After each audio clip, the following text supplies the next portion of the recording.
মা বোনেরা কথাগুলি খুব ভালো করে বুঝবেন। ও মা, এই দুনিয়াতে আমি আর তুমি কবে আসলাম? দুনিয়া থেকে কিন্তু একদিন যেতেই হবে। মাগো, চোখ দুটা বন্ধ করে একটাবার একটু কেন চিন্তা করো না? এই তো কিছুদিন পূর্বে যেই ঘরে লাল রঙের বেনারসি শাড়ি পয়রা বউ হয়ে ঢুকছিলা, মাগো তোমার বিবাহকে কেন্দ্র করে কত মানুষ ওই দিন আনন্দ করে করে তোমার মুখের ভিতরে মিষ্টি উঠাইয়া দিয়েছিল, তোমাকে দুধ পান করিয়েছিল। মাগো, কত মানুষ আনন্দ করেছিল। অপেক্ষায় থাকো মা, এই ঘর থেকে আবার তোমাকে দুদিন আগে হোক পরে হোক মাগো 5 টুকরা সাদা কাফন পরায়া, চকলেটের মতো মোড়ায়া, জানাজা দিয়া খাটিয়ার ভিতরে শোয়া, মাগো ওই যে বাসি মাদ্রাসা সংলগ্ন কবরস্থানে, এলাঙ্গার বিভিন্ন কবরস্থানে যেখানে তোমার ভাগ্যে আছে, মাগো কবর পর্যন্ত নিয়ে যাওয়া হবে। এজন্য মা, আল্লাহ পাক তেলাওয়াতকৃত আয়াতের মধ্যে বলেন, ও আবুদু রব্বাকা হাত্তা ইয়াতিয়াকাল ইয়াকিন। খাটে উঠতে হবে, জীবনের শেষ গোসল হবে, এই ঘর থেকে জীবনের শেষবারের মতো বিদায় হবে। মাগো ওই দিন আসা পর্যন্ত তুমি তোমার রবের ইবাদত করবা, গোলামি করবা।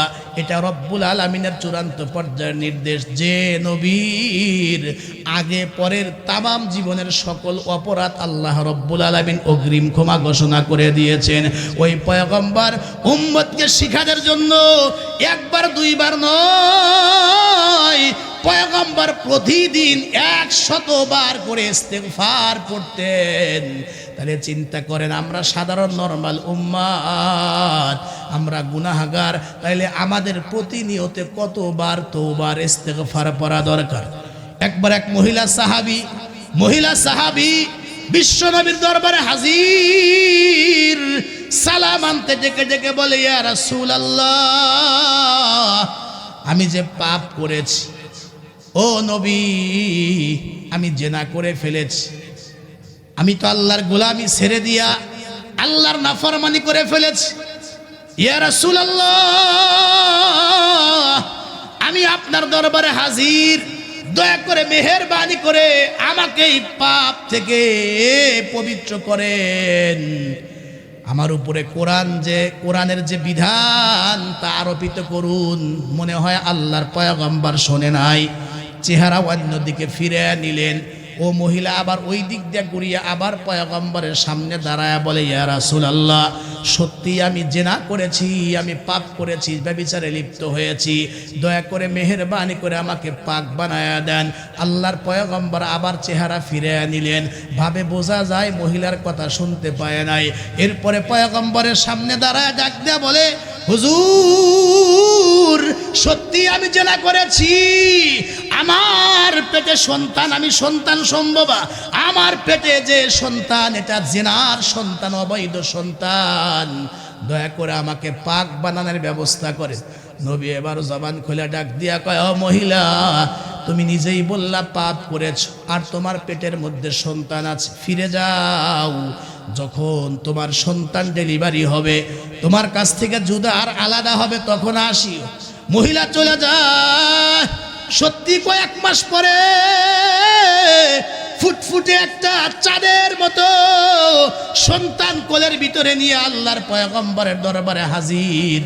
ইয়া রাসূলুল্লাহ, আপনি না বলছিলেন সন্তান আলাদা বা ডেলিভারি হইবার পরে যেন আমি আসি? এই যে সন্তান ডেলিভারি হয়েছে, জানি না কোন দিন মারা যাব, দয়া করে মেহেরবানি করে আমাকে পাক বানায়া দেন, আমি পাক হতে চাই। ও মা বোনেরা, মাইকের আওয়াজ তোমাদের কান পর্যন্ত যায়। যে মহিলা রাত দিন 24 ঘন্টায় আল্লাহর গোলামি করত, সব সময় ইবাদত করত, একটা ভুল হয়ে গেছে, একটা গুনাহ করার পরে এই গুনাহ থেকে মাফ নেওয়ার জন্য পয়গম্বরের দরবারে স্বেচ্ছায় চলে আসছে। আল্লাহর নবীকে ডাক দিয়া বলেন, সন্তান ডেলিভারি হয়েছে, এবার আমাকে দয়া করে পাক বানান। কারণ মহিলাও কিন্তু জানে, বিবাহিতা নারী, বিবাহিত পুরুষ যদি ব্যভিচারে লিপ্ত হয়, কোরআন অনুযায়ী তাদের শাস্তি হইল এই পর্যন্ত গেরে পাথর মেরে মেরে দুনিয়ার থেকে বিদায় করে দাও। মহিলা জানবার পরেও কেন এই শাস্তি মাথা পেতে নিচ্ছে? কারণ মাগো এই মহিলা জানে এই দুনিয়ার হাজার শাস্তি একত্রিত করলেও ওই জাহান্নামের এক মুহূর্তের শাস্তির সমান হওয়া সম্ভব নয়। জবান খুলে আওয়াজ দিয়া জোরে বলেন আল্লাহু আকবার। কারণ এই তামাম পৃথিবীর সকল শাস্তি একত্রিত করলেও জাহান্নামের এক মুহূর্তের শাস্তির সমান হবে না। এজন্য মহিলা জানবার পরেও স্বেচ্ছায় চলে আসছে, আমাকে পাথর মেরে দুনিয়ার থেকে বিদায় করে দেখ, আমার গুনাহটা মাফ হবে। আল্লাহ যদি আমাকে পবিত্র বানায় জান্নাত দেয়, জাহান্নাম থেকে বেঁচে যাই, আমার চাইতে সৌভাগ্যবান আর কে হবে? এজন্য নবীর দরবারে এসে বলে আমাকে পবিত্র বানান। নবী আমার বললেন ফিরে যাও, বাসায় চলে যাও। এ কারণে তোমার বাচ্চাটা এখনো ছোট, তোমার দুধ পান করে। কারণ তুমি যদি দুনিয়ার থেকে বিদায় হয়ে যাও, তোমার সন্তানটা কষ্ট পাবে। ও মহিলা ফিরে যাও, তোমার সন্তান যখন এক্সেস অতিরিক্ত খাবার খাইতে পারবে, তোলা খাওয়া শিখবে, তখন আমার দরবারে আসে। সত্যি সত্যি মহিলা ফিরে গিয়ে প্রায় 1.5-2 বছর পরে আবার পয়গম্বরের দরবারে হাজির। নবী গো, তাকায়া দেখেন আমার সন্তান এখন বিস্কিট রুটি নিজের হাতে কামড়ায় কামড়া নিজে খাইতে পারে। এখন দয়া করে আমাকে পাক বানান। কোন দিন মারা যাব বলা যায় না, কোন দিন মারা যাব বলা যায় না। তাকায় দেখেন আমার সন্তান এখন অতিরিক্ত এক্সেস খাবার খাইতে পারে। আল্লাহর পয়গম্বর এই বাচ্চাটার দিকে তাকায়া দেখলেন এক হাতের মধ্যে রুটির টুকরা আর এক হাতের মধ্যে বিস্কিট। নবী আমার এবার সাহাবীদেরকে ডাক দিয়া বললেন, ও সাহাবীরা রে, আমার এই যে সাহাবিয়া এই মহিলা এসেছে, তার শাস্তির ব্যবস্থা করো কোরআন অনুযায়ী। মহিলা মাটি খনন করে এই পর্যন্ত গেড়ে পাথর মারা আরম্ভ করা হলো। মহিলা রক্তাক্ত হচ্ছে, দুনিয়া থেকে বিদায় হওয়ার আগ পর্যন্ত মহিলা কালেমা পড়তেছিল, আল্লাহকে ডাকতেছিল। পাথর মারতে মারতে হঠাৎ করে একটা পাথর ছিটকায়া গিয়া একজন সাহাবীর গায়ে এক ফোঁটা রক্ত লেগে গেল। এই সাহাবী অবজ্ঞার নজরে জবান খুলে বলেই ফেলাইলো যে নাপাক একজন মহিলার গায়ে রক্ত আমার জামায় লেগে গেল রে, এটা আমার জন্য দুর্ভাগ্য। অবজ্ঞার নজরে, ও দোস্ত খুব ভালো করে বুঝবেন, অবজ্ঞার নজরে যখন এই সাহাবী এইভাবে কথাটা বলছেন, আল্লাহর পয়গম্বর বললেন, ও সাহাবী মুখে লাগাম দাও, সাবধান, কাকে নাপাক বলো, কাকে অপবিত্র বলো। এই মহিলা নাপাক ছিল বটে, গুনাহ একটা করেছে বটে, কিন্তু এই একটা গুনাহ মাপের জন্য একবার দুইবার নয়, আমার দরবারে 5 বার এসেছে। এখন সে তওবা করেছে, তার শাস্তি হয়ে গেছে। ও সাহাবী জবান বন্ধ রাখো, এমন করে বলিও না। তার তওবাটা আল্লাহ রাব্বুল আলামিন এমন ভাবে কবুল করেছেন, আর তাকে আল্লাহ এমন ভাবে পবিত্র বানায়া দিয়েছেন, তার তওবাটা এত দামি, এত দামি, তার তওবাটা এমন ভাবে কবুল হয়েছে। এই মহিলার, একজন মহিলার তওবাটা যদি এই পুরা জনপদের মধ্যে বন্টন করে দেওয়া যায়, তাইলে এই একজন মহিলার তওবাই এই পুরা জনপদের লোকের মাফের জন্য, নাজাত পাওয়ার জন্য যথেষ্ট হয়ে যাবে। খুব ভালো করে গোড়ার কথাগুলি বুঝবেন। এই পৃথিবীতে 3 ধরনের মাখলুক, 3 ধরনের আল্লাহর সৃষ্টি আছে। এদেরকে আল্লাহ রব্বুল আলামিন 3 ধরনের মেজাজ আর 3 ধরনের কোয়ালিটি দিয়ে আল্লাহ রব্বুল আলামিন বানাইছেন। এই দুনিয়াতে যত নাফরমানি আছে, যত গুনাহের কাজ আছে, প্রত্যেকটা নাফরমানি বা গুনাহের কাজের মধ্যে 2টা জিনিস আছে। প্রতিটি নাফরমানির মধ্যে কিছু মজা আছে, আবার কিছু সাজাও আছে। আপনারা কি আমার কথাগুলো বুঝতেছেন? আমি কেচ্ছা কাহিনীও বলবো, সুরও দেব, কিন্তু গোড়ার কথাগুলো আগে বোঝেন। প্রত্যেকটা গুনাহের কাজের ফলাফল 2টা, কিছু মজা আছে, কিছু সাজা আছে। তবে বাস্তব কথা হলো মজার পরিমাণটা একেবারেই কম, সাজার পরিমাণটা অনেক বেশি। একজন মানুষ ফজরের নামাজ পড়লো না, আধা ঘন্টা আরাম করলো, মজা নিল, কিন্তু বলুন ফজর ছেড়ে দিয়েছে, শাস্তি যখন হবে, শাস্তি কি আধা ঘন্টা 40 মিনিটই হবে? আমরা ওই যে মসজিদের মেম্বারে যে কিতাবটা পড়ছি ফাজাইলে আমাল, এক ওয়াক্ত নামাজ যদি কেহ কাজা করে ইচ্ছাকৃত 2,88,00,000 বছর তাকে জাহান্নামের জেল খাটতে হবে। নাউজুবিল্লাহ। তাহলে মজার, গুনাহের মজা কম, সাজা অনেক বেশি। পৃথিবীতে 3 ধরনের মাখলুক, 3 ধরনের আল্লাহর সৃষ্টি, আল্লাহ 3 ধরনের মেজাজ কোয়ালিটি আল্লাহ দিয়েছেন।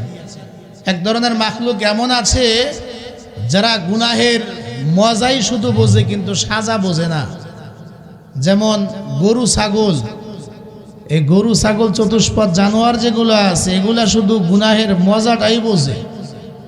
কার ক্ষেত খাইলে, সবুজ ঘাস খাইলে বা এটাতে মুখ দিলে যে মজাটা, শুধু মজাটাই বোঝে, কিন্তু এটার সাজা গরু ছাগল বোঝে না। কথা ঠিক কিনা? আর এক ধরনের মাখলুক আছে গুনাহের সাজা বোঝে কিন্তু মজা বোঝে না। যেমন আল্লাহর নূরের তৈরি ফেরেশতা, এরা শুধু গুনাহের সাজা বোঝে, জানে আল্লাহর শক্তি কি পরিমাণ, আল্লাহর জাহান্নামের আযাব কি পরিমাণ, আল্লাহর ক্ষমতা, আল্লাহ কেমন সাজা দিতে পারেন ফেরেশতারা জানে, কিন্তু ফেরেশতারা গুনাহের মজা কিন্তু বোঝে না। পক্ষান্তরে 3 নাম্বার আর এক ধরনের মাখলুক আছে যারা গুনাহের মজাও বোঝে, সাজাও বোঝে, গুনাহ করার শক্তিও তাদের মাঝে আছে, আবার ইচ্ছা করলে ইবাদত করতেও পারে। এরা হলো ইনসান, এরা হলো মানুষ। একটু জোরে বলেন না সুবহানাল্লাহ। আগে তো ফেরেশতারা আল্লাহর গোলামি করতেন, তারপরে আল্লাহর পছন্দ হয় নাই। আল্লাহ ইচ্ছা করলেন যে আদম বানাবেন, বনি আদম বানায়া দুনিয়াতে ছেড়ে দিবেন। এমন ধরনের কোয়ালিটি তাদের মধ্যে দিবেন যে গুনাহ করার শক্তিও থাকবে, নেক আমল করার শক্তিও থাকবে। এশার আজান হয়ে গেছে, ইচ্ছা করলে বান্দা দোকানে বসেও থাকতে পারে, চায়ের আড্ডাও দিতে পারে, কম্বল লেপের নিচে শুয়ে শুয়ে আরামও করতে পারে, আবার ইচ্ছা করলে মসজিদে গিয়ে এশার নামাজ, ফজরের নামাজটাও পড়তে পারে। এ ক্ষমতাও বান্দার আছে না নাই? 2 রকমের কোয়ালিটি আল্লাহ দিয়েছে। এটা আল্লাহর পছন্দের যে আমি এমন ইনসান বানাবো, এমন এক সৃষ্টি আমি আল্লাহ বানাইতে চাচ্ছি যাদের মধ্যে কোয়ালিটি, শক্তি 2টাই থাকবে। এরা যখন গুনাহ করার শক্তিটাকে দমন করে নেক আমল করবে, আমি আল্লাহর গোলামি করবে, ইবাদত করবে, আমি আল্লাহ রব্বুল আলামিন এদের দাম নূরের তৈরি ফেরেশতাদের চাইতে এদের দাম আমি আল্লাহ বহু গুণ বাড়ায়া দিব। একটু আওয়াজ করে জোরে বলেন না সুবহানাল্লাহ। ইয ক্বালা রাব্বুকা লিল মালাইকাতি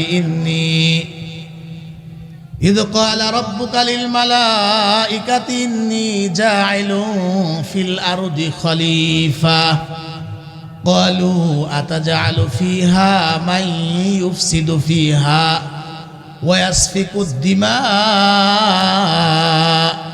নাহনু নুসাব্বিহু বিহামদিকা ওয়া নুকদ্দিসু লাক ক্বালা ইন্নী আ'লামু মা লা তা'লামুন। আমার যুবক ভাইয়ারা, মুরব্বী আব্বারা, পর্দার আড়ালের মা এবং বোনেরা, গোড়ার কথাগুলি একটু যদি খেয়াল করে আপনারা শোনেন। 3 ধরনের মাখলুক সৃষ্টি। এক ধরনের মাখলুক আছে শুধু গুনাহের মজা বোঝে, সাজা বোঝে না। আর এক ধরনের মাখলুক অপরাধের সাজা বোঝে কিন্তু মজা বোঝে না, যেমন ফেরেশতারা।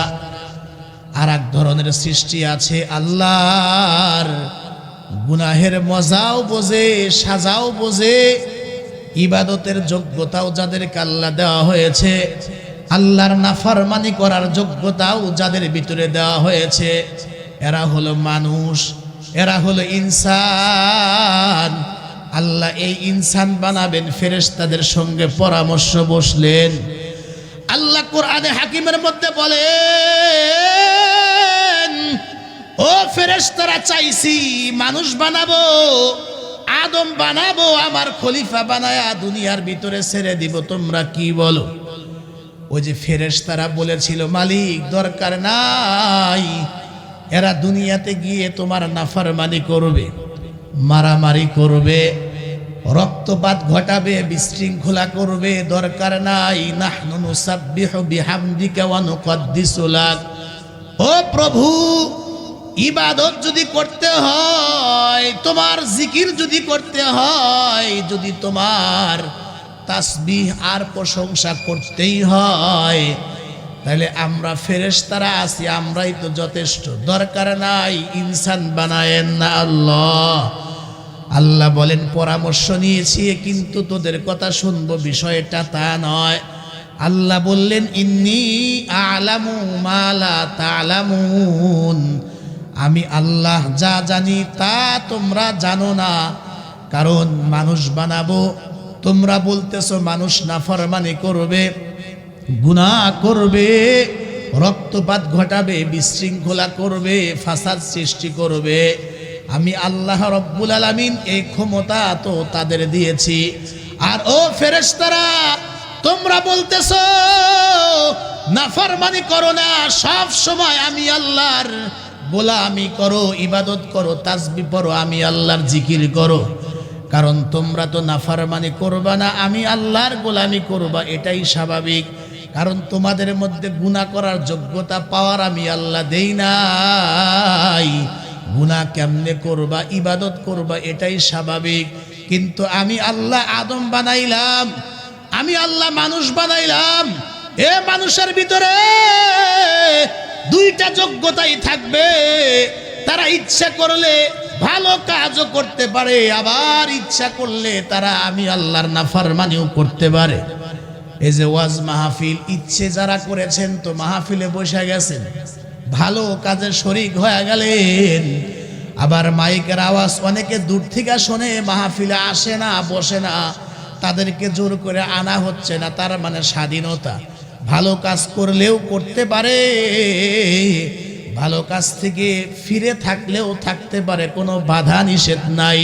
রব্বুল আলামিন বলেন যারা গুনাহের শক্তিটাকে দমন করিয়া আমি আল্লাহর গোলামি করবে, ইবাদত করবে, আমি আল্লাহ এত খুশি হইয়া যাই। আমি আল্লাহ ও বান্দাদেরকে তোমরা নূরের তৈরি ফেরেশতাদের চাইতেও তাদের মর্যাদা হাজার লক্ষ কোটি গুণ বাড়ায়া দে। সুবহানাল্লাহ। আমার ওয়াজটা আপনারা বুঝতেছেন কিনা, নাকি আমি শুরু করে বলি করলাম? কিছু বুঝে আসে? মসজিদের উদ্যোগে যে মাহফিল, আর মসজিদের সাথে হলো ইবাদতের একটা বড় সম্পর্ক। মসজিদ আজকে খালি, বাজার ভর্তি মানুষ। কথা কন না, কথা ঠিক কিনা? নামাজে যখন আজান হয়, উচিত তো ছিল রাত্রি 24 ঘন্টা মসজিদ খোলা থাকবে। আর এই মসজিদে মানুষ আল্লাহর গোলামি করবে। 5 ওয়াক্ত নামাজ তো বাজামাত হবেই, এছাড়াও মসজিদ খোলা থাকবে। মহল্লার মানুষ মসজিদে গিয়া বৈশা বৈশা বারান্দায় ভিতরে আল্লাহর কোরআন শরীফ পড়বে, নামাজের আগে পরে তাসবিহ পড়বে, নামাজের আগে পরে জিকির করবে।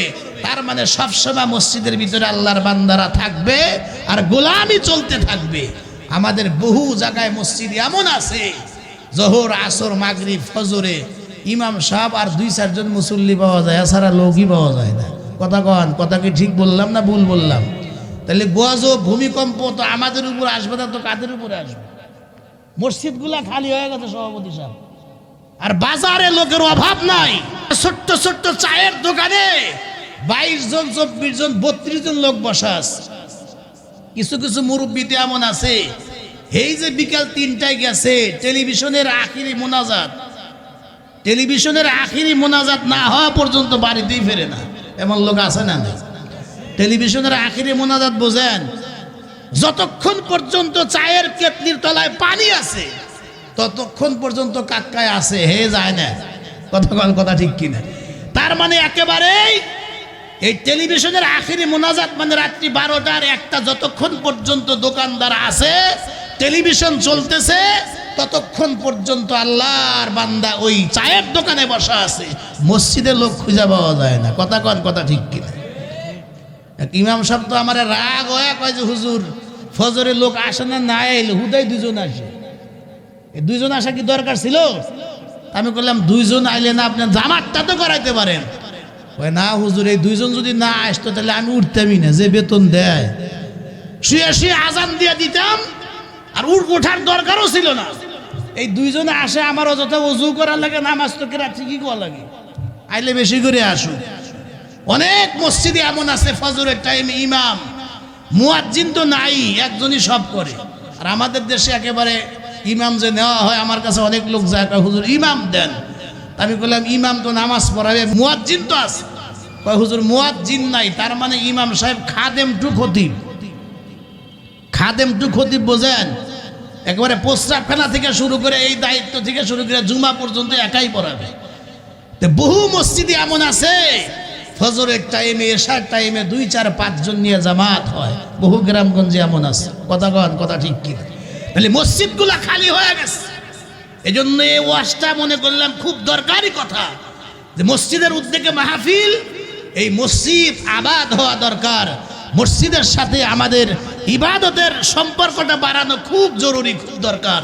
জোরে কোন কথা ঠিক কিনা? মানুষ ইচ্ছা করলে ভালো কাজ করতে পারে, আবার ইচ্ছা করলে খারাপ কাজও করতে পারে। মানুষের মধ্যে আল্লাহ রব্বুল আলামিন এই দুইটা যোগ্যতা আল্লাহ দিয়েছেন। এজন্য আল্লাহ বললেন ইন্নী আ'লামু মা লা তা'লামুন, হে ফেরেশতারা আমি যা জানি তা তোরা জানিস না। অর্থাৎ তোমাদের তো গুনাহ করার পাওয়ার আর যোগ্যতা আমি দেই নাই, তাই গুনাহ করো না। আর মানুষের মধ্যে আমি এই যোগ্যতা দিয়েছি, দেওয়ার পরেও যদি মানুষ অপরাধ না করে আমি আল্লাহর গোলামি করে, তাদের দাম তোমরা নূরের তৈরি ফেরেশতাদের চাইতেও তাদের দাম আমি আল্লাহ বাড়ায়া দিব। জোরে কোন সুবহানাল্লাহ। মানুষ 2 কারণে অপরাধ করে। জোরে বলেন না কয় কারণে? 2 কারণে মানুষের গুনাহ হয়ে যাইতে পারে। সাধারণ যারা মুসলমান, নবী রাসূল যারা নিষ্পাপ, গুনাহ নাই, সাহাবায়ে কেরাম মাগফুর, মুসলমান হওয়ার আগে পরে কম বেশি কিছু গুনাহ হইলে আল্লাহ এটা মাফ করে দিয়েছে।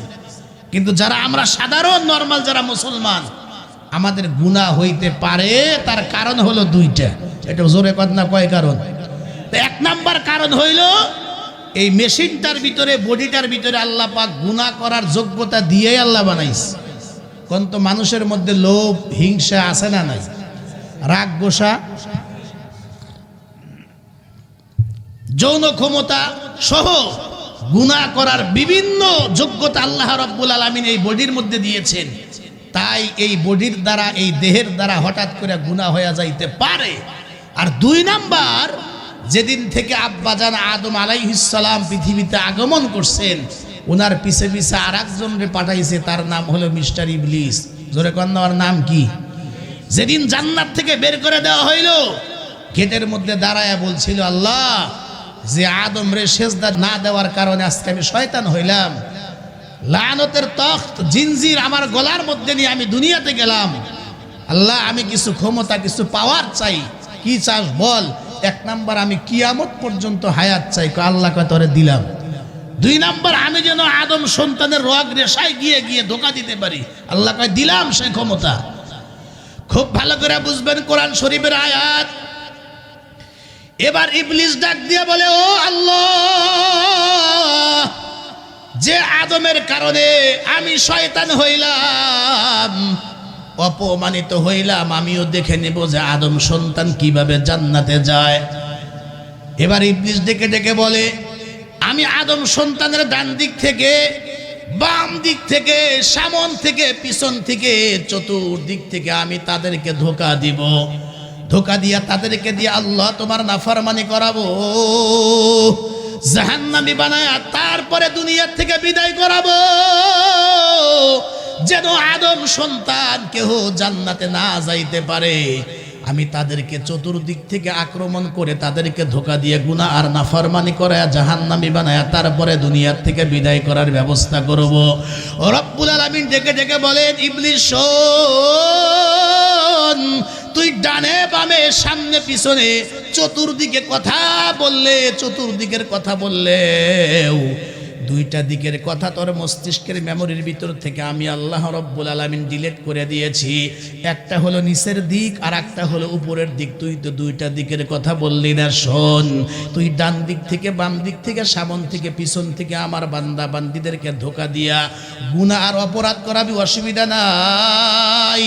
আমার এই বান্দারা যদি 30 বছর পরে, 40 বছর পরে 50, 60, 70 বছর নাফরমানি করার পরেও যদি আমার বান্দারা তাদের একটা বার বুঝ আসে জাহান্নামের ভয়ে, কবরের ভয়ে, আখেরাতের ভয়ে, আমি আল্লাহর সামনে দাঁড়াইতে হবে এই ভয়ে, আমার বান্দারা যদি একটা বার উপরের দিকে দুইটা হাত বাড়ায়া দিয়া আমি আল্লাহ রব্বুল আলামিনকে ডাক দেয়, জমিনের মধ্যে সেজদা লাগায়া দেয়, আর যদি আমি আল্লাহর কাছে মাপ চাই, মালিক ভুল করেছি ক্ষমা চাই, রব্বুল আলামিন বলেন তুই 40, 50, 60, 70, 80 বছর পর্যন্ত ধোঁকা দিয়ে আমার বান্দা বান্দীদেরকে দিয়ে যে নাফরমানি করিয়েছিলি, আমার বান্দার যদি শর্মিন্দা হয়ে লজ্জিত হয়ে ভবিষ্যতে আর অপরাধ করবে না এই চিন্তা ভাবনা নিয়া আমি আল্লাহর একটাবার ডাক দিয়ে তওবা করতে পারে,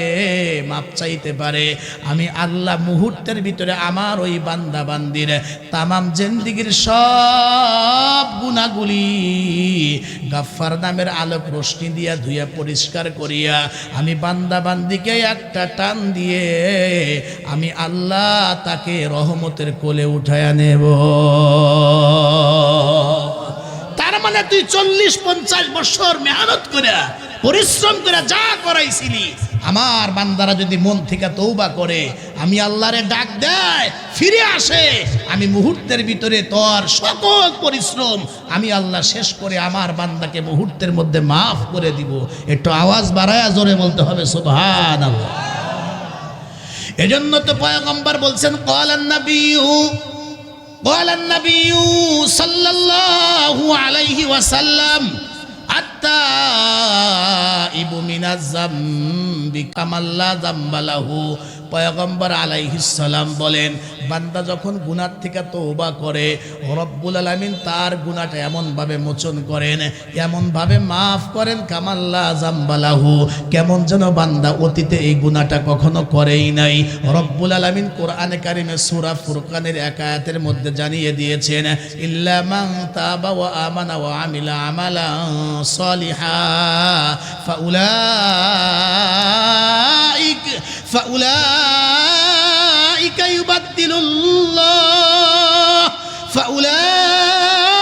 ইউবাদদিলুল্লাহু সাইয়্যাতিহিম হাসানাত।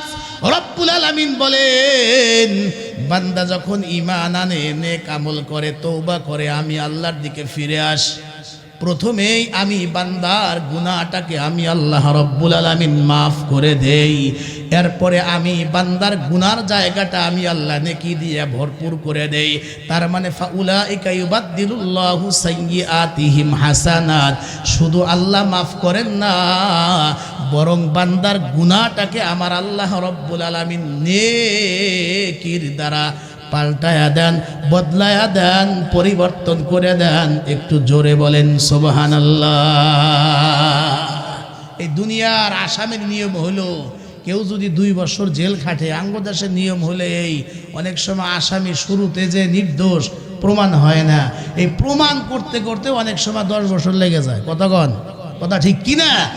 তাহলে 26 বছর পরে এখন বেকসুর খালাস, যেই মামলায় তারে গ্রেফতার করা হয়েছিল এই মামলায় তার বিন্দু পরিমাণ কাজ দিয়ে তো দূরের কথা, বহু দূর দেও তার সম্পৃক্ততা ছিল না। তাহলে বলেন তার জীবন থেকে যে 26টা বছর শেষ হয়ে গেল, এটার দায় ভাই কে নেবে? এটা হলো আমাদের বাংলাদেশের অবস্থা। ধরুন কোনো ব্যক্তি যদি মিথ্যা মামলায় গ্রেফতার হয়, 6 মাস 1 বছর যদি জেল খাটে, পরে বেকসুর খালাস, নির্দোষ, সে যখন খালাস পাইল, বলেন তো জামিন হওয়ার পরেও, মামলা শেষ হইবার পরেও সরকারি পুরাতন খাতায় বলেন তো তার নামটা থাকে না? থাকে না? নাম ঠিকই থাকে। পরবর্তীতে কখন যদি আবার তার ব্যাকগ্রাউন্ড দেখতে হয়, তাহলে সরকার আবার পিছনে দেখে আজ থেকে 26 বছর আগে এই লোকটা 6 মাস 3 দিন 4 ঘন্টা জেল খেটেছিল। কথা ঠিক কিনা? তাহলে সরকারি খাতা তার নামটা থেকে যায়।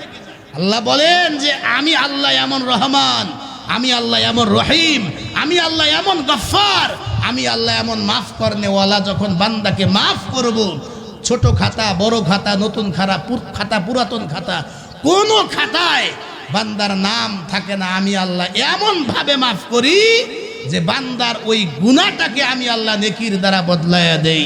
কোনো একটা লাইনে যদি লাইন ভুল হয়, গুরুত্বপূর্ণ কোনো কাগজে অথবা কোনো খাতায়, প্রথমে এটা সাদা প্রুফ আর কালি দিয়ে আমরা মুছে দেই। বলেন তো মোছার পরেও বোঝা যায় কিনা কিছু একটা ছিল? যেহেতু ফাঁকা, হয় কালো কালো দেখা যায় হালকা, আর না হয় দেখা না গেলেও বোঝা যায় যেখানে ভুল হয়েছিল, তাই মাঝখানে একটা লাইন ফাঁকা আর কাটা। জোরে বলেন কথা ঠিক কিনা? এটাও অপমানের বিষয়। আল্লাহ পাক এজন্য বলেন যে প্রথম আমি সাদা কালি দিয়া বান্দার গুনাহটা মুছে দেই, এরপরে ওই গুনার জায়গাটা আমি আল্লাহ পাক নেকির দ্বারা ভরে দেই। এটাই বান্দার সম্মান। আমি রহমান, আমি রহিম, আমি গাফফার। এটা জোরে বলেন না সুবহানাল্লাহ। আর বান্দা যখন গুনাহের কাছ থেকে বান্দা যখন ফিরে আসে, আগে মসজিদমুখী ছিল না, এখন নামাজি হয়ে গেছে, মসজিদে তার ঘন ঘন আসা যাওয়া শুরু হয়ে গেছে। আগে বাজারমুখী, এখন মসজিদমুখী, ইবাদতের দিকে চলে আসছে, আল্লাহর নাফরমানি ছেড়ে দিয়েছে। এই বান্দার প্রতি যে আল্লাহ কেমন খুশি হন, এই কথা বুঝাইতে গিয়ে আল্লাহর হাবিব ঘটনা শোনাইছেন। অনেক আগের ঘটনা উদাহরণ দিয়ে বলছেন। মুসলিম শরীফের হাদিসের মধ্যে এসেছে, আল্লাহর পয়গম্বর গল্প শোনাইছে। শোনো, আল্লাহর এক বান্দা এই সফরে বের হবে, তার এই পথ চলতে ধরো 1 মাস সময় লাগবে। পুরাটাই ধুধু মরুভূমি, মাঝখানে কোনো বাড়ি ঘর নাই, লোকালয় নাই, দোকানপাট কিচ্ছু নাই। 1 মাস চলতে হবে। ধরো ওই জামানায় উটকে বলা হয়তো মরুভূমির জাহাজ। এই উটের পিঠে 1 ঘন্টা চলবে, তার খাদ্য পানীয় যা লাগে উটের পিঠে চাপায়া লোকটা রওনা করেছে। নবী বলেন অর্ধেক রাস্তায়, ধরো 15 দিন যাইবার পরে লোকটা উটের পৃষ্ঠ থেকে নেমে খাদ্য পানীয় নিচে নামায়া সে খানা পিনা শেষ করে এগুলো আবার উটের পিঠে চাপায়া দিয়া লোকটা একটু রেস্ট নেওয়ার জন্য ওই গাছের ছায়ায় মাত্র শুইছে, হাতটাকে বাইন বানায়া, বালিশ বানায়া। শুইতে দেরি, লোকটার ঘুমাইতে দেরি হয় নাই। আপনারা বলেন না ঘুম দেওয়ার মালিককে? আরো জোরে বলেন না ঘুম দেওয়ার মালিককে? বহু ধনী মানুষ এসি করা রুমে, এসি করা গাড়িতে, এয়ার কন্ডিশনেও ঘুম হয় না, ট্যাবলেট খায়াও ঘুম হয় না। আবার বহু গরিব মানুষ, প্যাসেঞ্জার নাই, ওই বট গাছের নিচে হ্যান্ডেলের উপর দিয়া 2 পা উঠাইয়া দিয়া ইটের মতো শক্ত সিটের উপরে, ভ্যানের উপর মাথা দিয়া মাত্র শুইছে। অথবা ধান কাটতে গিয়া ধান খেতের আইলে দুপুরে পান্তার ভর্তা খায়া এই একটু ক্ষেতের আইলে রশি মাথার নিচে দিয়া মাত্র শুইছে। 5 মিনিট পরে নাক ডাকানি ঠেলায় মশা মাছে আশেপাশে যাওয়ার কোনো সুযোগ নাই। কথা ঠিক কিনা? তাহলে একজনের ট্যাবলেট খায়া এসি রুমেও ঘুম হয় না। আবার বহু গরিব মানুষের তেমন কোনো ভালো বিছানাও লাগে না, শুইলেই ঘুম। আমার এক শিক্ষক আমাকে বলে, হুজুর এই ছাত্র কেমনে পড়ে, খালি ঘুমায়, ও কেমনে কোরআন মুখস্থ করবে? তো বললাম যে কোরআন শরীফ নিয়ে দাঁড়া করায় দেন, দাঁড়াইলে ঘুম সারে। হাফেজ সাহেব কয় যে হুজুর ওরে দাঁড়া করায় দেয়, দেখছি ও দাঁড়াও ঘুমায়। আল্লাহ ওরে এত ঘুম দিস। আমি মাঝে মাঝে ওয়াজের মধ্যে বলি, আমার সাথে এক ভাই ছিল হেফজখানার জীবনে, আব্দুল হাকিম ভাই, এমন ঘুমাইতো, ওস্তাদ দাঁড়া করে দিছে তাও ঘুমায়। আর আগের জামানায় কিন্তু শিক্ষা প্রতিষ্ঠানে কিন্তু চূড়ান্ত পর্যায়ের শাসন ছিল, এজন্য সেখান থেকে দামি দামি মানুষও বের হয়েছে।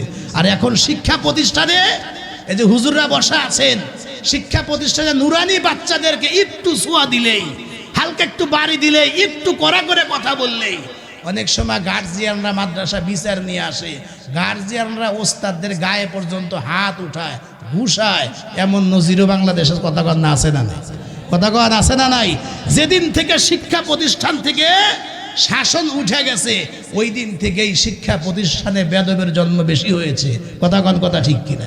আব্দুল হাকিমরে একদিন আমার মনে আছে, হেফজখানার হুজুর আমাদের ওস্তাদ রাগ হয়ে মাঘ মাসের শীতে এই পর্যন্ত পুকুরে পানিতে নামায়া কোরআন শরীফ হাতে দিয়া কয় যে এইবার দাঁড়ায় পর দেখি তার ঘুম কোন জায়গা থেকে আসে। 15-20 মিনিট পরে ওস্তাদ যায় দেখে আব্দুল হাকিম পানির মধ্যে দাঁড়ায়ও ঘুম পাড়তেছে। আল্লাহ ওরা কেমন ঘুম দিছে। ওস্তাদ কয় ঠিক আছে বাবা তুই ওঠ, আর তোর কোনো বিচার টিচার নাই। এই মাঘ মাসের শীতের মধ্যে যে পানির মধ্যে দাঁড়ায় ঘুমায়, ওরে আর কেমনে ঘুম সারাবে? আল্লাহ কোনো মানুষে এত ঘুম দিয়েছে, বান্দা শুইছে তো ঘুমায়া গেছে। কিছুক্ষণ পর যখন ঘুম ভেঙে গিয়েছে, আল্লাহর হাবিব বলেন জাগ্রত হইবার পরে দেখে তার পাশে যে উটটা দাঁড়ানো ছিল, খাদ্য পানীয় সব উটের পিঠে ছিল, সব কিছু নিয়ে উটটা ভাইগা পালায়া চলে গেছে। সম্ভাব্য সকল এরিয়ার মধ্যে খুঁজলো, কিন্তু উটটা পেল না। আপনি চিন্তা করেন বিপদটা কত বড় বিপদ। যদি ব্যাগে আসে তাও তো কমপক্ষে 15 থেকে 20 দিন, গন্তব্যে গেলেও তো 15 থেকে 20 দিন। এই লোকটা একবার চিন্তা করে ব্যাগে যাব না গন্তব্যে যাব, আবার চিন্তা করে না হেঁটে লাভ নাই, 15-20 দিন তো হাঁটতে গেলে তো না খেয়ে হাঁটা সম্ভব না, এমনিও মরতে হবে অমনিও মরতে হবে, জায়গায় বসে রইল, টেনশন, মরতে তো হবেই, নিশ্চিত মৃত্যু। চোখ বন্ধ করে ঝিমাইতেছে, টেনশন করতেছে। হঠাৎ করে যখন ঝাঁকি দিয়া চোখ দুটা খুলছে, খুইলেই দেখে যে হারিয়ে যা উটটা আবার আগের অবস্থায় সব কিছু নিয়ে লোকটার পাশে এসে দাঁড়ায় গেছে। এটা সুবহানাল্লাহ। আল্লাহর রাসূল সাহাবায়ে কেরামদেরকে জিজ্ঞাসা করলেন, ও সাহাবীরা চিন্তা করো, তোমরা বলো লোকটা খুশিটা কেমন হবে, খুশি কম হবে না বেশি হবে? আল্লাহর রাসূল বলেন, এত খুশি হয়েছে, লোকটা খুশির কারণে লাফতে উঠে বলে, আল্লাহ আল্লাহ, কি বলে যে তোমার শুকরিয়া আদায় করব, কেমন দয়াটা যে আমার উপর করলা। আর দয়া তো করবাই, কারণ আমি যে তোমার রব আর তুমি যে আমার বান্দা গোলাম। জোরে বলেন না, কথা কি ঠিক আছে? সম্পূর্ণটা উল্টায় দিস। বলা তো উচিত ছিল দয়া তো করবাই, কারণ তুমি যে আমার রব আর আমি যে তোমার গোলাম। বান্দা বেশি খুশি হওয়ার কারণে নবী বলছেন যে ডাক দিয়া কয়, তুমি যে আমার গোলাম আর আমি যে তোমার রব। তার মানে খুশি বেশি হওয়ার কারণে বাক্যটাই পরিবর্তন করে দিয়েছে। জোরে কন্যা সুবহানাল্লাহ। আল্লাহর বান্দারা কথাগুলি খুব ভালো করে বুঝবেন। এই ঘটনা বলবার পরে আল্লাহর পয়গম্বর বলেন, ও আমার উম্মতেরা শোনো, মানুষ গুনাহ করতে পারে দুইটা কারণ, তার মধ্যে 1 নাম্বার কারণ বলছে এই দেহের মধ্যে, মেশিনের মধ্যে গুনাহ করার যোগ্যতা আর পাওয়ার আল্লাহ পাক দিয়েছে।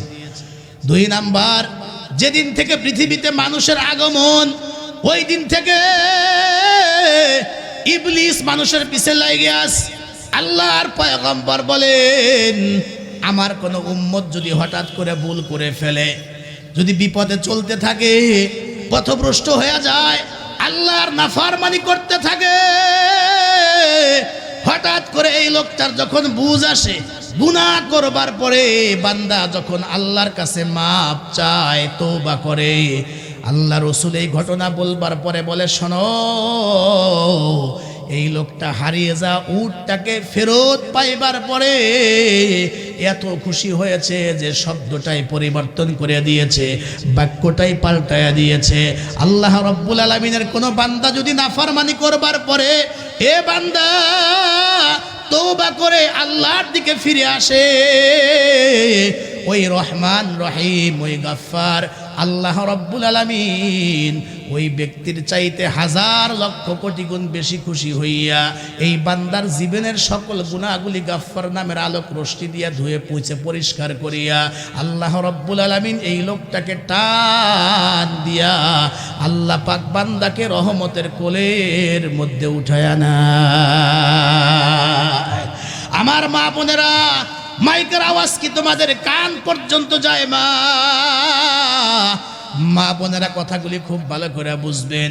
ও মা, এই দুনিয়াতে আমি আর তুমি কবে আসলাম? দুনিয়া থেকে কিন্তু একদিন যেতেই হবে। মাগো, চোখ দুটা বন্ধ করে একটাবার একটু কেন চিন্তা করো না? এই তো কিছুদিন পূর্বে যেই ঘরে লাল রঙের বেনারসি শাড়ি পইরা বউ হয়ে ঢুকছিলা, মাগো, তোমার বিবাহকে কেন্দ্র করে কত মানুষ ওই দিন আনন্দ করে করে তোমার মুখের ভিতরে মিষ্টি উঠাইয়া দিয়েছিল, তোমাকে দুধ পান করিয়েছিল। মাগো, কত মানুষ আনন্দ করেছিল। অপেক্ষায় থাকো মা, এই ঘর থেকে আবার তোমাকে 2 দিন আগে হোক পরে হোক মাগো 5 টুকরা সাদা কাফন পরায়া, চকলেটের মতো মোড়ায়া, জানাজা দিয়া খাটিয়ার ভিতরে শোয়া, মাগো, ওই যে বাসি মাদ্রাসা সংলগ্ন কবরস্থানে, এলাঙ্গার বিভিন্ন কবরস্থানে যেখানে তোমার ভাগ্যে আছে, মাগো, কবর পর্যন্ত নিয়ে যাওয়া হবে। এজন্য মা, আল্লাহ পাক তেলাওয়াতকৃত আয়াতের মধ্যে বলেন, ও আবুদু রব্বাকা হাত্তা ইয়াতিয়াকাল ইয়াকিন। খাটে উঠতে হবে, জীবনের শেষ গোসল হবে, এই ঘর থেকে জীবনের শেষবারের মতো বিদায় হবে। মাগো, ওই দিন আসা পর্যন্ত তুমি তোমার রবের ইবাদত করবা, গোলামি করবা। এটা রব্বুল আলামিনের চূড়ান্ত পর্যায়ের নির্দেশ। যে নবীর আগে পরের তামাম জীবনের সকল অপরাধ আল্লাহ রব্বুল আলামিন অগ্রিম ক্ষমা ঘোষণা করে দিয়েছেন, ওই পয়গম্বর উম্মতকে শিখানোর জন্য একবার দুইবার নয়, পয়গম্বর প্রতিদিন 100 বার করে ইস্তেগফার করতেন। তাহলে চিন্তা করেন, আমরা সাধারণ নরমাল উম্মাত, আমরা গুনাহগার, তাইলে আমাদের প্রতিনিয়ত কতবার তওবার ইস্তেগফার পড়া দরকার। একবার এক মহিলা সাহাবী বিশ্বনবীর দরবারে হাজির, সালাম আনতে ডেকে ডেকে বলে, ইয়া রাসূলুল্লাহ, আমি যে পাপ করেছি, ও নবী, আমি জেনা করে ফেলেছি, আমি তো আল্লাহর গোলামি ছেড়ে দিয়া আল্লাহর নাফরমানি করে ফেলেছি। ইয়া রাসূলুল্লাহ, আমি আপনার দরবারে হাজির, দয়া করে মেহেরবানি করে আমাকে এই পাপ থেকে পবিত্র করেন। আমার উপরে কোরআনের যে বিধান তা আরোপিত করুন। মনে হয় আল্লাহর পয়গম্বর শোনে নাই, চেহারা অন্যদিকে ফিরে নিলেন। ও মহিলা আবার ওই দিক দিয়ে ঘুরিয়ে আবার পয়গম্বরের সামনে দাঁড়ায়া বলে, ইয়া রাসূলুল্লাহ, সত্যি আমি জেনা করেছি, আমি পাপ করেছি, ব্যভিচারে লিপ্ত হয়েছি, দয়া করে মেহেরবানি করে আমাকে পাক বানায়া দেন। আল্লাহর পয়গম্বর আবার চেহারা ফিরে নিলেন, ভাবে বোঝা যায় মহিলার কথা শুনতে পায় নাই। এরপরে পয়গম্বরের সামনে দাঁড়ায় ডাক দেয়া বলে, হুজুর, সত্যি আমি জেনা করেছি, আমার পেটে সন্তান, আমি সন্তান সম্ভবা, আমার পেটে যে সন্তান এটা জেনার সন্তান, অবৈধ সন্তান, দয়া করে আমাকে পাক বানানোর ব্যবস্থা করে। নবী এবার জবান খুলে ডাক দিয়া কয়, ও মহিলা, তুমি নিজেই বললা পাপ করেছ, আর তোমার পেটের মধ্যে সন্তান আছে, ফিরে যাও, যখন তোমার সন্তান ডেলিভারি হবে, তোমার কাছ থেকে জুদা আর আলাদা হবে, তখন আসিও। মহিলা চলে যায়। সত্যি কয়েক মাস পরে ফুটফুটে একটা চাঁদের মতো সন্তান কোলের ভিতরে নিয়ে আল্লাহর পয়গম্বরের দরবারে হাজির। ইয়া রাসূলুল্লাহ, আপনি না বলছিলেন সন্তান আলাদা বা ডেলিভারি হইবার পরে যেন আমি আসি? এই যে সন্তান ডেলিভারি হয়েছে, জানি না কোন দিন মারা যাব, দয়া করে মেহেরবানি করে আমাকে পাক বানায়া দেন, আমি পাক হতে চাই। ও মা বোনেরা, মাইকের আওয়াজ তোমাদের কান পর্যন্ত যায়। যে মহিলা রাত দিন 24 ঘন্টায় আল্লাহর গোলামি করত, সব সময় ইবাদত করত, একটা ভুল হয়ে গেছে, একটা গুনাহ করার পরে এই গুনাহ থেকে মাফ নেওয়ার জন্য পয়গম্বরের দরবারে স্বেচ্ছায় চলে আসছে। আল্লাহর নবীকে ডাক দিয়া বলেন, সন্তান ডেলিভারি হয়েছে, এবার আমাকে দয়া করে পাক বানান। কারণ মহিলাও কিন্তু জানে, বিবাহিতা নারী, বিবাহিত পুরুষ যদি ব্যভিচারে লিপ্ত হয়, কোরআন অনুযায়ী তাদের শাস্তি হইল এই পর্যন্ত গেরে পাথর মেরে মেরে দুনিয়ার থেকে বিদায় করে দাও। মহিলা জানবার পরেও কেন এই শাস্তি মাথা পেতে নিচ্ছে? কারণ মাগো, এই মহিলা জানে এই দুনিয়ার হাজার শাস্তি একত্রিত করলেও ওই জাহান্নামের এক মুহূর্তের শাস্তির সমান হওয়া সম্ভব নয়। জবান খুলে আওয়াজ দিয়া জোরে বলেন আল্লাহু আকবার। কারণ এই তামাম পৃথিবীর সকল শাস্তি একত্রিত করলেও জাহান্নামের এক মুহূর্তের শাস্তির সমান হবে না। এজন্য মহিলা জানবার পরেও স্বেচ্ছায় চলে আসছে, আমাকে পাথর মেরে দুনিয়ার থেকে বিদায় করে দেখ, আমার গুনাহটা মাফ হবে। আল্লাহ যদি আমাকে পবিত্র বানায় জান্নাত দেয়, জাহান্নাম থেকে বেঁচে যায়, আমার চাইতে সৌভাগ্যবান আর কে হবে? এজন্য নবীর দরবারে এসে বলে, আমাকে পবিত্র বানান। নবী আমার বললেন, ফিরে যাও, বাসায় চলে যাও। এ কারণে তোমার বাচ্চাটা এখনো ছোট, তোমার দুধ পান করে, কারণ তুমি যদি দুনিয়ার থেকে বিদায় হয়ে যাও, তোমার সন্তানটা কষ্ট পাবে। ও মহিলা, ফিরে যাও, তোমার সন্তান যখন এক্সেস অতিরিক্ত খাবার খাইতে পারবে, তোলা খাওয়া শিখবে, তখন আমার দরবারে আসে। সত্যি সত্যি মহিলা ফিরে গিয়ে প্রায় 1.5-2 বছর পরে আবার পয়গম্বরের দরবারে হাজির। নবী গো, তাকায়া দেখেন আমার সন্তান এখন বিস্কিট রুটি নিজের হাতে কামড়ায় কামড়া নিজে খাইতে পারে। এখন দয়া করে আমাকে পাক বানান। কোন দিন মারা যাব বলা যায় না, কোন দিন মারা যাব বলা যায় না। তাকায় দেখেন আমার সন্তান এখন অতিরিক্ত এক্সেস খাবার খাইতে পারে। আল্লাহর পয়গম্বর এই বাচ্চাটার দিকে তাকায়া দেখলেন এক হাতের মধ্যে রুটির টুকরা আর এক হাতের মধ্যে বিস্কিট। নবী আমার এবার সাহাবীদেরকে ডাক দিয়া বললেন, ও সাহাবীরা রে, আমার এই যে সাহাবিয়া এই মহিলা এসেছে তার শাস্তির ব্যবস্থা করো। কোরআন অনুযায়ী মহিলা মাটি খনন করে এই পর্যন্ত গেড়ে পাথর মারা আরম্ভ করা হলো। মহিলা রক্তাক্ত হচ্ছে, দুনিয়া থেকে বিদায় হওয়ার আগ পর্যন্ত মহিলা কালেমা পড়তেছিল, আল্লাহকে ডাকতেছিল। পাথর মারতে মারতে হঠাৎ করে একটা পাথর ছিটকায়া গিয়া একজন সাহাবীর গায়ে এক ফোঁটা রক্ত লেগে গেল। এই সাহাবী অবজ্ঞার নজরে জবান খুলে বলেই ফেলাইলো যে নাপাক একজন মহিলার গায়ে রক্ত আমার জামায় লেগে গেল রে, এটা আমার জন্য দুর্ভাগ্য। অবজ্ঞার নজরে, ও দোস্ত খুব ভালো করে বুঝবেন, অবজ্ঞার নজরে যখন এই সাহাবী এইভাবে কথাটা বলছেন, আল্লাহর পয়গম্বর বললেন, ও সাহাবী মুখে লাগাম দাও, সাবধান। কাকে নাপাক বলো, কাকে অপবিত্র বলো। এই মহিলা নাপাক ছিল বটে, গুনাহ একটা করেছে বটে, কিন্তু এই একটা গুনাহ মাপের জন্য একবার দুইবার নয়, আমার দরবারে 5 বার এসেছে। এখন সে তওবা করেছে, তার শাস্তি হয়ে গেছে। ও সাহাবী জবান বন্ধ রাখো, এমন করে বলিও না। তার তওবাটা আল্লাহ রাব্বুল আলামিন এমন ভাবে কবুল করেছেন, আর তাকে আল্লাহ এমন ভাবে পবিত্র বানায়া দিয়েছেন, তার তওবাটা এত দামি, এত দামি, তার তওবাটা এমন ভাবে কবুল হয়েছে। এই মহিলার, একজন মহিলার তওবাটা যদি এই পুরা জনপদের মধ্যে বন্টন করে দেওয়া যায়, তাইলে এই একজন মহিলার তওবাই এই পুরা জনপদের লোকের মাফের জন্য, নাজাত পাওয়ার জন্য যথেষ্ট হয়ে যাবে। ওয়াবুদ রাব্বাকা হাত্তা ইয়াতিয়াকাল ইয়াকিন। ও বাসী এলাকার যুবক ভাইরা, মুরব্বী আব্বারা, আমার মা বোনেরা, আপনাদের হাতে ধরবো, পায়ে ধরবো, চোখ দুটা বন্ধ করে দেখেন আমার বাবা গেল কই, আমার দাদা গেল কই, দাদার বাবারা কই গেল। ওই বাসী কবরস্থানে দাঁড়ায়া, ওলের এই পাশে দাঁড়ায়া চিন্তা করিয়েন এলাকার মধ্যে যে পরিমাণ মানুষ বেঁচে আছে, ওই কবরস্থানে যারা ঘুমায় গেছে তাদের সংখ্যাটাও কিন্তু কম নয়। জোরে কোন কথা ঠিক কিনা? আমরা প্রত্যেকে চলে যাব। আল্লাহর নির্দেশ হইল ইবাদত ধরো তোমার রবের।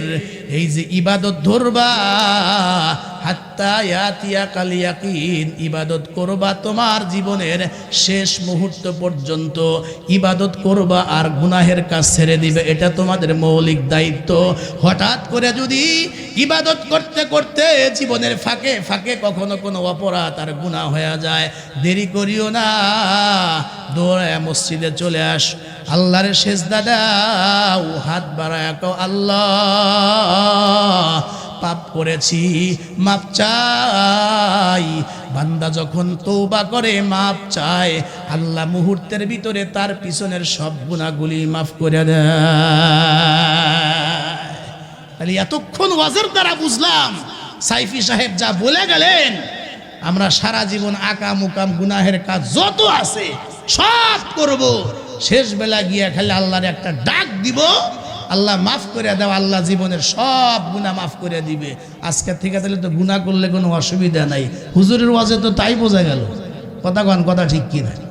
আমাদের সমাজে কিছু মানুষ এমন আছে, পাপ করতেই থাকে, লাগামহীন করতেই আছে, ধারণা যে আল্লাহর কাছে মাফ চাইলে আল্লাহ মাফ করে দিব, জীবনের শেষ মুহূর্তে একবার তওবা করব, জীবনের সব গুনাহ মাফ হয়ে যাবে। আপনি যে তওবা করতে পারবেন তার কি কোনো গ্যারান্টি আছে বাবাজি?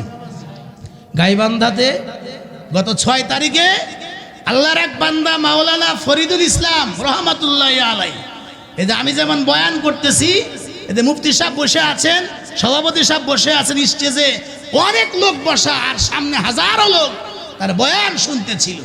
এই হঠাৎ করে বয়ানের মাঝেই ব্রেন স্ট্রোক করে জাগাই শেষ, এটা সরায়া দিল আস্তে করে কোরআনের উপরেই। আল্লাহর বান্দার মাথাটা পড়ে গেল টেবিলের উপরে। হসপিটালে ঢুকাইতেই ডক্টর তাকে মৃত ঘোষণা করলো। এজন্য মানুষ ওয়াজ করতে করতে মরে যায়। কয়েকদিন আগে দেখলাম বয়ান চলতেছে, হঠাৎ করে শ্রোতাদের মাঝখানে আওয়াজ, কান্নাকাটি, কি হয়েছে কি হয়েছে?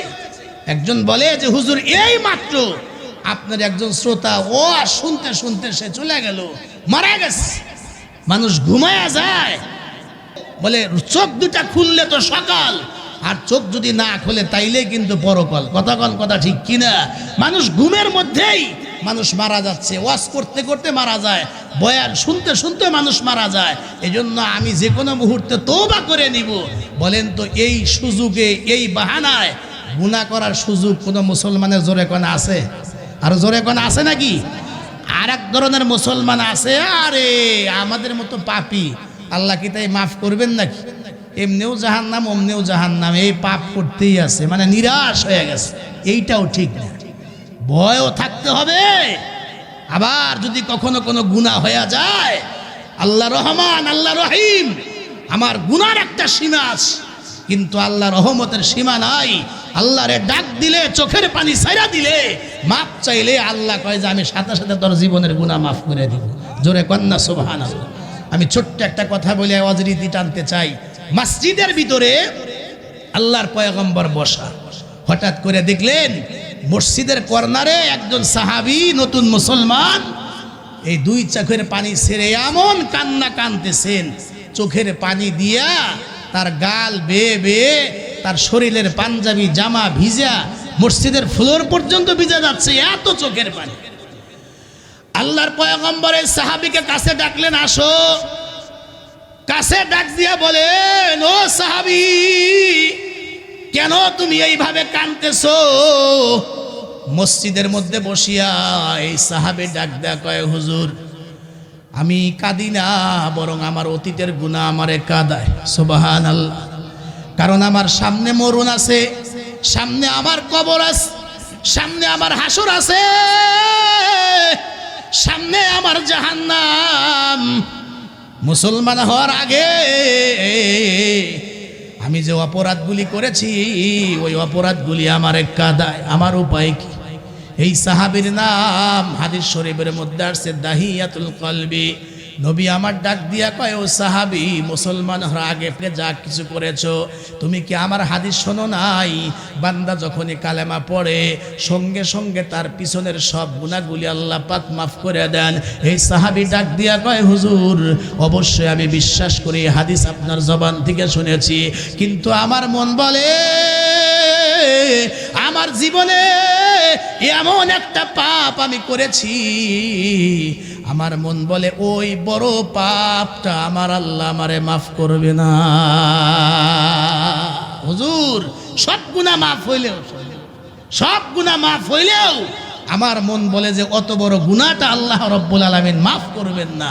আল্লাহর পয়গম্বর বলেন, কি গুনাহ করেছো, কি অপরাধ করেছো? তখন এই সাহাবী লম্বা একটা ঘটনা বললেন। আমরা তো আগে ছেলে হইলে মেরে ফেলতাম, বাঁচায় রাখতাম, খুশি হইতাম, আর কন্যা সন্তান হইলে আমরা নিজের হাতে কন্যা সন্তানকে আমরা মেরে ফেলতাম। এটা কাফেরদের স্বভাব। ছেলে হলে খুশি হইতো, আনন্দিত হইতো, মেয়ে হলে বেজার হইতো। বলেন তো এ সমাজে কিছু মানুষ আছে কিনা ছেলে হলে খুশি হয়, বারবার আল্লাহ মেয়ে দিলে বেজার হয়? এরকম পুরুষ, এরকম স্বামী, এরকম বাবা, একটু জোরে কন্যা আছে না নাই? এটা তো কাফেরদের স্বভাব ছিল। ছেলে হলে খুশি হইতো, মেয়ে হলে চেহারা অন্ধকার হয়ে যাইতো, ছায়া পড়তো।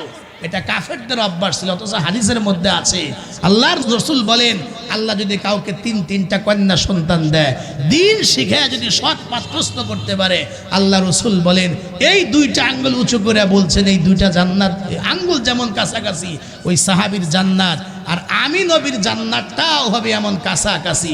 একটু জোরে কন্যা সুবহান। এক সাহাবী দাঁড়ায় বলছে যদি দুইটা হয়, আর একজন কয় যদি একটা হয়। আল্লাহ রসুল উভয়ের প্রশ্নের জবাবে বলছেন হ্যাঁ, যদি আল্লাহ কাউকে দুইটা সন্তান দেয়, একটা কন্যা সন্তানও দান করেন, দিন শিখায় সৎ পাত্রস্থ করে, বাবা তার দায়িত্ব পালন করে, আল্লাহ রব্বুল আলামিন তাকেও জান্নাত দান করবে। জোরে কোন সুবহানাল্লাহ। তা আমি কি বুঝাইতে চাইলাম বলেন?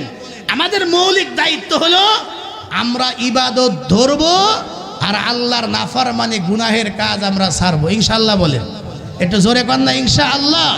মসজিদের উদ্যোগে মাহফিল, মসজিদ সেজদা করার জায়গা, আর ইবাদতের মধ্যে সবচাইতে গুরুত্বপূর্ণ ইবাদত যেটা, সেটা হলো বান্দা গোলাম তার মুনিবকে সেজদা করবে। আর ওয়াসজুদ ওয়াকতারিব, আল্লাহ বলেন সেজদা দাও, আমার কাছাকাছি চলে আসো। সুতরাং নামাজ নামক ইবাদতের দ্বারা বান্দা একেবারেই আল্লাহর কাছাকাছি চলে যায়। একটু জোরে কন্যা সুবহানাল্লাহ। এজন্য মসজিদের উদ্যোগে মাহফিলে পুরুষ ভাইদেরকে বলবো 5 ওয়াক্ত নামাজ বা জামাত বলেন তো মসজিদে আদায় করার দরকার। আর মা বোনদের এই মসজিদের আজান শুনে আউয়াল ওয়াক্তে সময় মতো যার যার ঘরে এই ইবাদতের মধ্যে গুরুত্বপূর্ণ ইবাদত 5 ওয়াক্ত নামাজ সহ অন্যান্য আমলগুলি করার দরকার। একটু আওয়াজ দিয়ে বলেন না আছে না নাই? আরো জোরে বলেন আছে না নাই? আর হঠাৎ করে কোনো গুনাহ হয়ে গেলে সাথে সাথে আল্লাহর কাছে মাপ চাওয়া, তৌবা করা। মৃত্যু যে কোনো সময় আসতে পারে। আল্লাহ যেন আমাদের সবাইকে আল্লাহর হুকুম ইবাদত করার, আল্লাহর নাফরমানি ছেড়ে আল্লাহ পাক জীবনযাপন করার তৌফিক দান করেন। সকলে বলছে আল্লাহুম্মা আমিন।